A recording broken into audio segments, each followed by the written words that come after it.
Praise the Lord. വേഗം വരുന്നവനായ നമ്മുടെ കർത്താവായ യേശുക്രിസ്തുവിൻ്റെ നാമത്തിൽ എൻ്റെ സ്നേഹവന്ദനങ്ങളെ ഞാൻ അറിയിക്കുന്നു. മത്തായി സുവിശേഷം 15-ാം അധ്യായം 13-ാം വാക്യം. അതിന് അവൻ, സ്വർഗസ്ഥനായ എൻ്റെ പിതാവ് നട്ടിട്ടില്ലാത്ത തൈയൊക്കെയും വേരോടെ പറഞ്ഞു പോകും. ഹല്ലേലൂയ. പ്രിയരെ, ഇന്ന് പകൽക്കാലവും ദൈവത്താൽ നടപ്പെട്ട, ദൈവം നട്ട ഒരു തൈയായി തീരുന്നത് ജീവിതത്തിൽ ഭാഗ്യമത്രേ. കർത്താവിൻ്റെ കരം നമ്മെ നട്ടെങ്കിൽ നിശ്ചയമായി ഹല്ലേലൂയ, കർത്താവ് നമ്മെ വളർത്തി, കർത്താവ് നമ്മെ മാനിക്കും. ജീവിതത്തിൽ ദൈവത്താൽ നടപ്പെടുക എന്നത്, ദൈവത്തിൻ്റെ കരത്താൽ പരിപാലനം അനുഭവിക്കുക എന്നത് ഏറ്റവും വലിയ ഭാഗ്യ അവസ്ഥയത്രേ. ദൈവം നടാത്ത, സ്വർഗസ്ഥനായ പിതാവ് നടാത്ത എല്ലാ തയ്യേയും അവൻ വേരോടെ പറിച്ചു കളയും.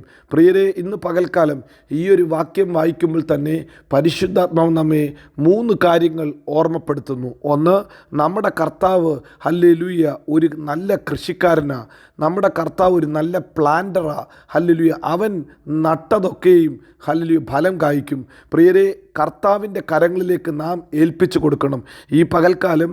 അതുകൊണ്ട് നിങ്ങളോട് തന്നെ ഒരു ചോദ്യം: നമ്മെ ആരാണ് നട്ടത്? ഹല്ലേലൂയ, നമ്മെ ആരാ നനച്ചത്? ഈ ഒരു വിചാരം നമ്മുടെ ഉള്ളിൽ വേണം. നാം ദൈവത്താൽ നടപ്പെട്ട വ്യക്തിയാണോ? അങ്ങനെയെങ്കിൽ നമുക്കൊരു യജമാനൻ ഉണ്ട്, നമുക്കൊരു ഓണറുണ്ട്. നാം തനിയെ പൊട്ടിമുളച്ച് വന്നതല്ല, നാം തനിയെ ഉണ്ടായതല്ല, നമ്മെ നട്ടതാണ്. ഈ ഒരു വിചാരം നമ്മുടെ ഉള്ളിൽ വരട്ടെ. ആ ഒരു ബോധ്യം നമ്മെ ഭരിക്കട്ടെ.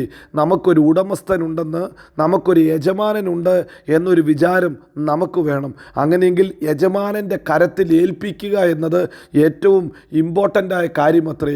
യജമാനൻ്റെ മുമ്പാകെ ഏൽപ്പിച്ചു കൊടുക്കുമ്പോൾ യജമാനൻ്റെ ചോദ്യങ്ങൾക്ക്, യജമാനൻ്റെ ഹല്ലേലൂയ കറക്ഷനുകൾക്ക്, യജമാനൻ്റെ നടത്തിപ്പിന് നാം നമ്മെ തന്നെ ഏൽപ്പിച്ചു കൊടുക്കണം. നല്ല ഫലം കായ്ക്കാൻ ഹല്ലേലൂയ ആ നല്ല തോട്ടക്കാരൻ ഒരുപക്ഷെ ചെത്തി വെടിപ്പാക്കുമ്പോൾ അതൊരു വേദനയുടെ അനുഭവമാണ്. പ്രിയരെ, അത് നിങ്ങളുടെ നന്മയ്ക്ക് വേണ്ടിയാണ്. നിങ്ങൾക്കൊരു യജമാനനുണ്ടോ? ഹല്ലേലൂയ, അങ്ങനെയെങ്കിൽ നിങ്ങൾ ആ യജമാനൻ്റെ കരത്തിലേക്ക് ഏൽപ്പിച്ചു കൊടുക്കണമെന്ന് പരിശുദ്ധാത്മാവ് നമ്മെ ഓർമ്മപ്പെടുത്തുന്നു. പ്രിയരെ, നമ്മുടെ യജമാനൻ നമ്മെ വളർത്തിയത് ഹല്ലേലൂയ നന്മയ്ക്ക് വേണ്ടിയാണ്. നമ്മുടെ യജമാനന് നമ്മെ നട്ടെങ്കിൽ അവന് നമ്മെക്കുറിച്ച് ഹല്ലേലൂയ ചില പദ്ധതികളുണ്ട്. ഇന്ന് രാവിലെ സമയത്തും അവൻ്റെ കരങ്ങളിലേക്ക് ഏൽപ്പിച്ചു കൊടുത്താട്ട് വചനത്താലുള്ള കറക്ഷൻ ഹല്ലേലൂയ ലഭിക്കുമ്പോൾ, ഒന്ന് ചെത്തി വെടിപ്പാക്കുമ്പോൾ ഹല്ലേലൂയ യജമാനന് നമ്മുടെ മേൽ പൂർണ്ണ അധികാരമുണ്ടെന്ന് നാം സമ്മതിച്ചു കൊടുക്കണം. ഹല്ലേലൂയ. ഒന്നാമത്തെ കാര്യം, നമുക്കൊരു യജമാനനുണ്ട്, നമ്മെ നട്ടതാണ്. നമ്മെ നട്ട യജമാനന് ഹല്ലേലൂയ നമ്മെ കറക്റ്റ് ചെയ്യാൻ, നമുക്ക് വളമിട്ട് തരാൻ, നമ്മെ നേരോടെ ഹല്ലേലൂയ നന്നായി വളർത്തിയെടുക്കുവാൻ ഹല്ലേലൂയ അവൻ്റെ കരങ്ങളിലേക്ക് നാം ഏൽപ്പിച്ചു കൊടുക്കണം. 2, ഹല്ലേലൂയ നമ്മെ നട്ടതിൻ്റെ പുറകിൽ അവനൊരു ഉദ്ദേശമുണ്ട്. ഹല്ലേലൂയ അവനൊരു പർപ്പസ് ഉണ്ട്. ഹല്ലേലൂയ. അതുകൊണ്ടാണ് 80-ാം സങ്കീർത്തനത്തിൻ്റെ 15-ാം വാക്യത്തിൽ സങ്കീർത്തനക്കാരൻ പറയുന്നു, നിൻ്റെ വലങ്കൈ നട്ടിട്ടുള്ളതിനെയും നീ നിനക്കായി വളർത്തിയ തയ്യേയും നീ പാലിക്കണമേ. കർത്താവേ, നീ നട്ടത് നിനക്ക് വേണ്ടിയാ. ദൈവത്തിന് നട്ടതിൻ്റെ പുറകിൽ ഒരു ഉദ്ദേശമുണ്ട്. അത് വേദപുസ്തകം പറയുന്നു, നിനക്കായി വളർത്തി. ഈ തലമുറയിലും കർത്താവ് നമ്മെ വളർത്തിയതിൻ്റെ കാര്യം, കർത്താവ് നമ്മെ നട്ടതിൻ്റെ കാര്യം ദൈവത്തിൻ്റെ മഹത്വത്തിന് വേണ്ടിയാ, ദൈവത്തിൻ്റെ പദ്ധതിക്ക് വേണ്ടിയാ, ദൈവത്തിൻ്റെ സാക്ഷികളാകാൻ വേണ്ടിയാ. പ്രിയരെ, നമ്മെ തെരഞ്ഞെടുത്ത ദൈവത്തിന് നമ്മെക്കുറിച്ചൊരു ഉദ്ദേശമുണ്ട്. ഒത്തിരി ഹല്ലേലൂയ തൈ അവൻ്റെ കയ്യിൽ ഉണ്ടായിരുന്നു. എന്നാൽ വേദപുസ്തകത്തിൽ 80-ാം സങ്കീർത്തനത്തിൽ നാം ഇങ്ങനെ വായിക്കുന്നു, അവൻ മിസ്രൈമിൽ നിന്ന് ഒരു മുന്തിരിവള്ളിയെ കൊണ്ടുവന്നു, ജാതികളെ നീക്കിക്കളഞ്ഞ് തടമെടുത്ത് തമ്പുരാൻ നട്ടു. പ്രിയരെ, നട്ട കർത്താവാണോ? അവന് അതിനെക്കുറിച്ചൊരു ഉദ്ദേശമുണ്ട്. അവന് നമ്മെക്കുറിച്ചൊരു പർപ്പസ് ഉണ്ട്. കർത്താവ് നട്ടതെങ്കിൽ നിശ്ചയമായി അവൻ നമ്മെ വളർത്തുവാൻ മതിയായ ദൈവമത്രേ.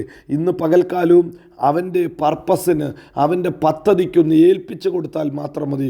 1, അവൻ നമ്മെ നട്ടതാ, നമുക്കൊരു ഉടമസ്ഥനുണ്ട്. 2, ഉടമസ്ഥന് നമ്മളെക്കുറിച്ചൊരു ഉദ്ദേശമുണ്ട്. ഉടമസ്ഥനും ഉദ്ദേശവും.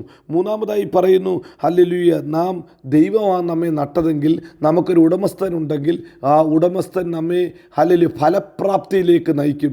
നാം അധിക ഫലം കായ്ക്കും. ഹല്ലേലൂയ അധിക ഫലം കായ്ക്കുമ്പോൾ ഹല്ലേലൂയ നമ്മിലൂടെ ഹല്ലേലൂയ നട്ട ഉടമസ്ഥൻ്റെ ഉദ്ദേശത്തിനൊത്തവണ്ണം ഫലം കായ്ക്കുമ്പോൾ മുഴുമഹത്വവും ഹല്ലേലൂയ ആ ഉടമസ്ഥനാ, ആ നട്ടവനാ, നനച്ചവനാ.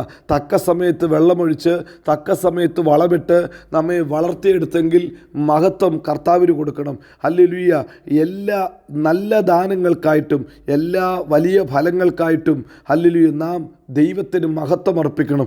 ഒരു നാളും നാം നിഗളിച്ചു പോകാൻ, നാം ഹല്ലേലൂയ അഹങ്കരിച്ചു പോകാൻ അനുവദിക്കരുത്. പ്രിയരെ, അഹങ്കാരികളെ ദൈവം താളടിയാക്കും എന്ന് വേദപുസ്തകത്തിൽ നമ്മെ ഓർമ്മപ്പെടുത്തുന്നു. ഹല്ലേലൂയ ദുഷ്ടന്മാരോട് ഹല്ലേലൂയ ദൈവം കൊടുക്കുന്ന വാണിങ് 52 സങ്കീർത്തനത്തിൻ്റെ 5 വാക്യത്തിൽ നമുക്ക് കാണാൻ സാധിക്കും.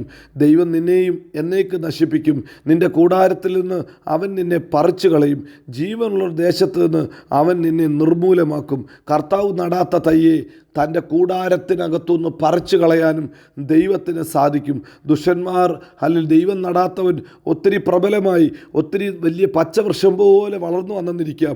പക്ഷേ കർത്താവ് പറയുന്നു, ഞാൻ അവനെ പറിച്ചു കളയും, അവനെ വേരോടെ പറിച്ചു കളയും. എന്നിട്ട് വേദപുസ്തകം പറയുന്നു, പിന്നീട് അതിലേക്കൂടെ പോകുമ്പോൾ അവനെ കാണത്തില്ല. അത്രത്തോളം വലിയ ശിക്ഷാവിധിക്ക് വേണ്ടി വീഴപ്പെടുവാൻ സാധ്യതയുണ്ട്. പ്രിയരെ, നിഗളികളെ താളടിയാക്കുന്ന ഒരു ദൈവം, നിഗളികളെ പറിച്ചു കളയുന്ന ഒരു ദൈവമുണ്ട്. അവൻ ന്യായ കർത്താവ് കൂടെ. ഹല്ലേലൂയ അവൻ നട്ട ദൈവമെങ്കിൽ, നനച്ച ദൈവമെങ്കിൽ, മഹത്വം ദൈവത്തിന് കൊടുക്കാത്തവനെ പറിച്ചു കളയാനും അവന് സാധിക്കും. ഇന്ന് പകൽക്കാലം 3 കാര്യം കർത്താവ് ഓർമ്മപ്പെടുത്തുന്നു. 1, നമുക്കൊരു ഉടമസ്ഥനുണ്ട്. 2, അവനൊരു ഉദ്ദേശമുണ്ട്. 3, നാം അവന് മഹത്വം കൊടുക്കണം. നിഗളിക്കാതെ അവൻ്റെ കരങ്ങളിൽ ഏൽപ്പിച്ചു കൊടുക്കണം. ഇന്ന് പകൽക്കാലം കർത്താവ് നമ്മെ അനുഗ്രഹിക്കട്ടെ, നമ്മെ നടത്തുമാറാകട്ടെ. നമ്മെ ബലത്തോടെ, ആരോഗ്യത്തോടെ, ഐശ്വര്യത്തോടെ എല്ലായിടത്തും എല്ലായ്പ്പോഴും ക്രിസ്തുയേശുവിൽ ജയോത്സവമായി അവൻ നടത്തുമാറാകട്ടെ. God bless you. ആമീൻ, ആമീൻ.